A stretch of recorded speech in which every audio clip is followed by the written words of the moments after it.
Hello, and welcome back to Violet Memoir.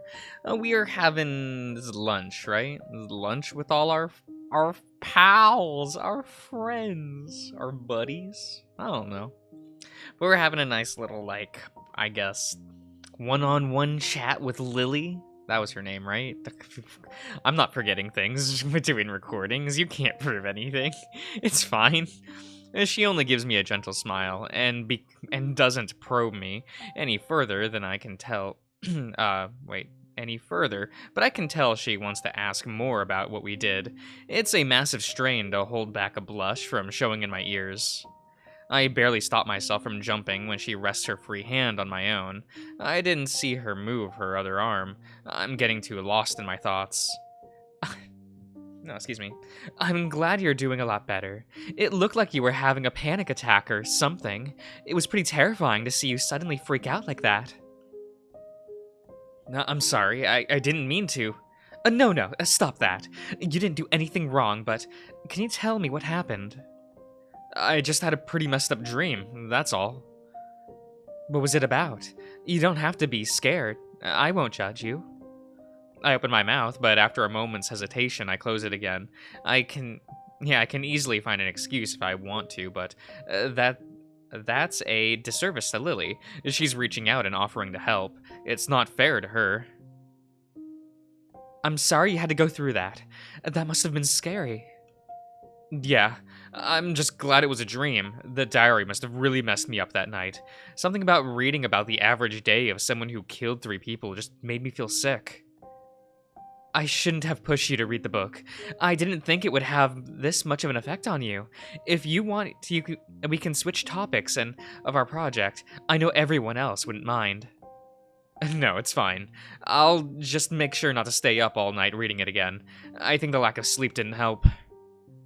She squeezes my hand in gentle reassurance. It's soft and full of warmth, like being covered in a fluffy blanket. Lily, looking towards her face, I can't help but wonder if I had been, straight, if she wouldn't have been. If I would have been, had been straight. Yes, I am reading this weirdly. I'm just reading this incorrectly. That's fine. If she wouldn't have been my type, would straight Wallace have gotten a crush on Lily? I can't even imagine what straight me would have liked. Her ears twitch and she glances towards the door. Following her gaze, I see that Lucas has just arrived. Oscar has gotten up from the bar to talk with him, and I don't think the conversation is exactly going to plan. Or maybe it is, because it does look like they're actually talking, even if everything Lucas says is followed by a roll of his eyes and what I can only assume is a snide remark. Maybe that's the idea, just annoy the fox to the point that he gets used to it. Lele's already here, if you're wondering. Lily whispers that across the table, despite that being no chance that anyone would hear us. But if she's right, I can't see Lele anywhere. Not even outside with the other two. Really? Where is he? Outside, out back, apparently. He was already here before we arrived, but texted us he wanted some alone time. Oscar told him that he was going to come out to see us, but he was pretty firm in telling him no. Then everyone's here, then. It looks like it. Oscar's content gesturing looks silly, but I can't help smiling at just how happy he is. It's a stark contrast to how he looked outside the pool yesterday, but the happiness and excitement look genuine. He looks towards me and just gives me a quick wink as if he could feel my eyes on the back of his head. This prompts a little snort from Lily, but I refuse to acknowledge her snickering or warm feeling in my chest. Lucas's eyes roll at that, and I can tell he wants to insult Oscar, but doesn't make any movement to do so. He must have figured it probably wasn't worth the effort, or maybe he's finally realized that insulting Oscar only fuels him more. Eventually, Oscar heads back inside and collapses at the bar, looking rather pleased with himself, but Lucas stays behind, staring up at something we can't see. My eyes float back to Oscar as he leans back on his chair, balanced on his tail as he waits. He looks bored. No, wait. Excuse me. I think he's just really excited about us hanging out together again. He meets my stare, holding my gaze as he leans back further. It's almost certain that this is going to be some ploy to show off or flirt with me in some way. He did admit that this flirting is real yesterday. Or maybe he isn't planning to. He just flashes me a grin that shows off all of his immaculate white teeth before grabbing the phone out of his pocket and sending me a text. I think I'm growing on him. Out of everything today, nothing's brought me a bigger smile than that. The thought that Oscar is so pleased to be even a step closer to being Lucas's friend is so overwhelmingly wholesome and pure for someone who can be anything but at times. How the hell is someone like him interested in someone like me? There's no way I deserve even a sliver of his attention. What do you think he's looking at? Huh? Oh, right, Lucas. He's still standing out there looking up at whatever he's staring at. It must have really gotten his attention because he's not even moving to get out of the way of walking pedestrians. Maybe there's something in the sky or on the roof. It's hard to tell. He might just be stalling.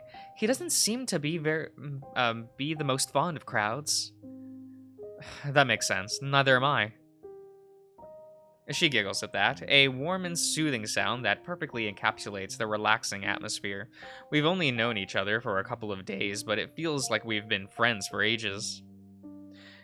It's if things start to get bad again, and you don't want to make a bad impression on the boys, you can always crash at my place.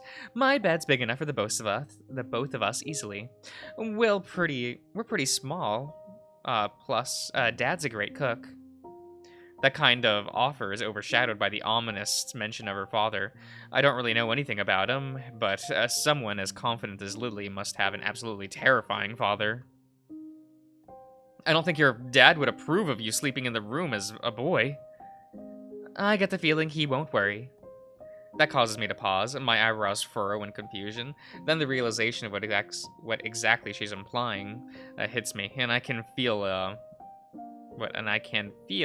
any argument die on my tongue. Oh yeah, I guess that makes sense. And now, if it was Lele, Lucas, or especially Oscar, then I don't think he'd let me. I didn't think I stood out that much. It's not a bad thing. Just don't sleep with my dad, okay? And why not? Like, I recoil in disgust. The thought of having sex with a friend's dad just feels wrong. Plus, he must have at least be in his 40s, right? But maybe he's no. Let's not go down that route. Ew, that's so gross. I'll let you know that my dad is great, and you'd be lucky to have him. And can we please stop talking about me having sex with your dad? Fine, but I meant what I said. I know it can be a bit hard to ask the boys for something to stay, with somewhere to stay, and us lovers of those who are bad for us, gotta stick together. Why would I not be able to ask them? Her smile curls up. The mischievous edge to it gives me an uneasy feeling. It takes a lot of willpower not to break eye contact and focus on something else. Well, you know, they are all a catch. I bet you want to make a good impression. That definitely isn't what I had expected. What? She leans back against the chair, looking at the side with a curious smile covering her face. Despite its inquisitive nature, it's still gentle. There's a noticeable hesitance to her, a feeling that she's letting me choose how far I want this conversation to go. I'm distinctly reminded of my mother sitting outside of a summer afternoon, talking to my aunt as I play with Marcus. Not wanting to feel melancholic, I push the memory away, forcing myself not to dwell on being myself back in Lily's sideways glance. Following her gaze, I can see Lucas is still standing there, staring up at something. He's dressed up too formal for the situation, which isn't too abnormal for him, but it looks a little messier than usual, like he did it in a rush. I'm asking if any of the boys caught your eye. That brings my attention crashing back towards Lily, like she's a freight train and I'm just a small little fruit cart stuck on the tracks. She's still watching Lucas, and I somehow feel like she's looking at me from every direction at once. I know she's not being malicious, and she's just what over just over eagerly approaching. Okay, girl talk. But I can't help but feel overwhelmed. This isn't something I've ever talked to someone about. Caught my eye? Wallace, you know it's okay if you have a crush on them, right? Lele is basically a bad boy punk fantasy come true. Oscar looks like a porn star, and Lucas has this hidden, eager, endearing side to him. Turning back to me, I can see her gaze as soft and as if they're trying to calm me down through some hidden psychic powers. Regardless, it works, and I can feel my heart rate slow down, my blood no longer rushing to my ears. Relax, it's just girl talk, no need to stress. Right, yeah, just chatting. So, I'm not sure yet. I don't think it's developed enough to be anything. I only just met them. Her slow nod is both understanding, but also unsatisfied. I could probably toss her more of a bone, but I don't want to set myself up for something. I don't even know how to explain this to myself, let alone her. What about you? Are you into any of them? Any of my extremely gay classmates? Right, that's a stupid question, and I'm an idiot. I try to ignore the itching sensation crawling on my neck and maintaining eye contact, despite, desperate not to die from embarrassment. Or, you know it all. You must be a catch, right? I like to think I'm a catch, but no, no one right now. I like all of them as friends, but I don't think I'd want to date any of them. I'd want something more normal. More normal? I don't think they're weird. She quirks an eyebrow upwards before glancing over at the boys again. It's only for a moment before she brings her attention back to me. Flicking my gaze over to the boys, I can see Oscar's now standing up and flexing his arms in front of Lucas, who is trying desperately to look at anything but towards the bulging biceps in front of him. It's a good thing Lele isn't here, because I can imagine him scolding Oscar for acting like this. I don't think he'd let this happen, not for long at least. You're a perfect match for them. What? That's all I had to talk about, and now we just have to wait for everyone to get ready. Might end up having to get you to go get Lucas if Lele's back before him. Why me? He seems more comfortable around you than the rest of us. I try my best, but I think he prefers you. I don't really get it. I haven't done anything special. I don't think I have at least. She shrugs at that, brushing it off with such nonchalance. Nonchalance? I hope that's how I'm supposed to pronounce that word. That it makes it seem more like a matter of fact instead of just her personal theory. I'm not quite sure either, but that's a good thing. He's more comfortable around you, and that's definitely helping him mesh with our group more. I don't think he'd stay around if it was just Oscar, Lele, and myself. That I can agree with. He doesn't seem like the others nearly as much, but he doesn't like the others nearly as much, but I don't think he dislikes them either. They just need some time to get used to each other. Looking back towards Oscar, it's clear that he's trying to look inconspicuous and failing completely. Anyone can tell he's trying to peek over at our table. Then our eyes meet, and there's a beat where we just stare at each other.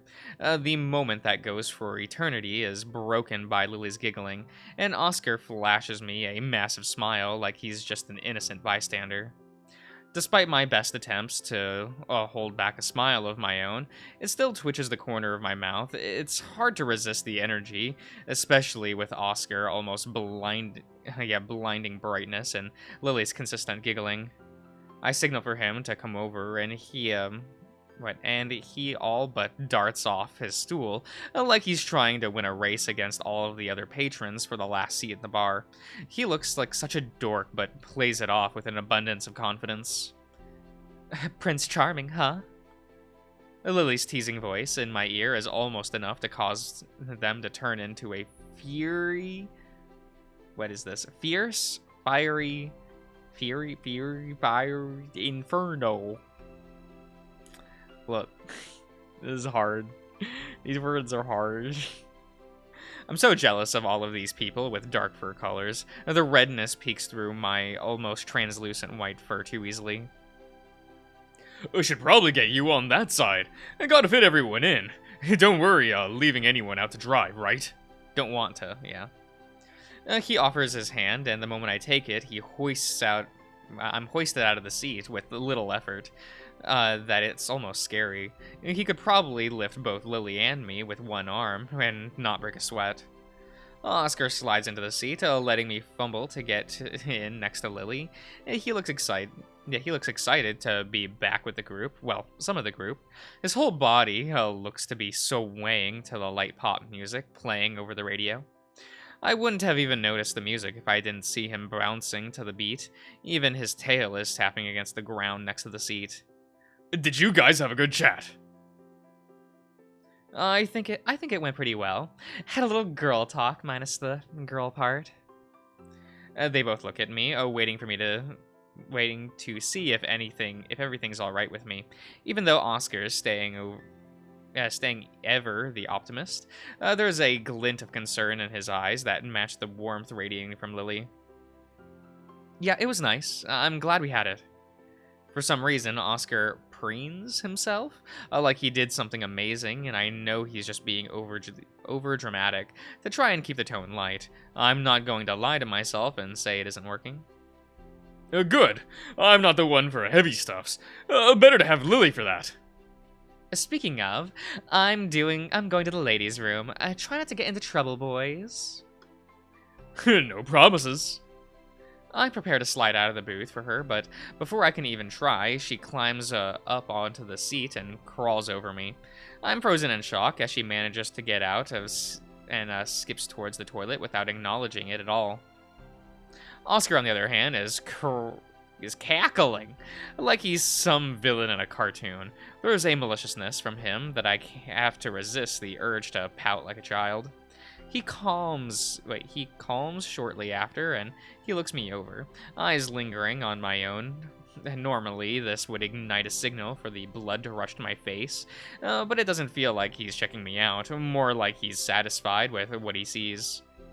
Man, you look much better today. I feel a lot better, just needed a sleep. He looks around to the rest of the restaurant, taking in the ambience and delicious scent of grilling fish that's coming from the kitchen. The kitchen is hidden behind the bar.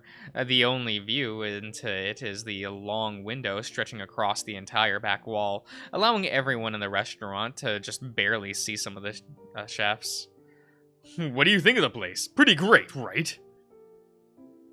I didn't even knew it existed, and I used to come to the beach a lot. Yeah, I came down here in summer in my first year, and I wanted to check out any seafood places around the beach.